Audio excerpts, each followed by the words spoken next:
ক্ষুধার্ত বাঘ আর শ্যাম মাহাতুর রাগ, এই দুইয়ের সামনে আসতে নাই। ঢাকা ও কলকাতায় সমান্তরালে কাজ করে চলেছেন জনপ্রিয় অভিনেতা চঞ্চল চৌধুরী। সম্প্রতি কলকাতায় শেষ করেছেন ব্রাত বসু পরিচালিত শেখর সিনেমার কাজ। সেখানে অনেকের সঙ্গে কাজ করা হলেও এখনো দেবের সঙ্গে কাজ করা হয়নি চঞ্চল। কিছুটা জান দিব। মাঝে দুইবার প্রস্তাব পেলেও তা আর হয়ে ওঠেনি বলে জানিয়েছেন এই অভিনেতা। সম্প্রতি এক সাক্ষাৎকারে চঞ্চল চৌধুরী জানান, দেব অভিনীত খাদান ছবিতে তার অভিনয়ের কথা ছিল, এমনকি তার আগেও আরেকটি ছবিতে কাজের প্রস্তাব পেয়েছিলেন। তবে সময়ের জটিলতার কারণে সেই কাজগুলো করা সম্ভব হয়। বিষয়টি নিয়ে দেবের কাছে দুঃখ প্রকাশও করেছেন তিনি।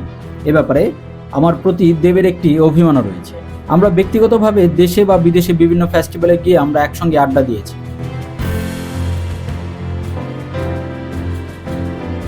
ও খুব বেশি করেই চেয়েছিল আমি যেন ওর সাথে কাজ করি। আমিও চেয়েছি।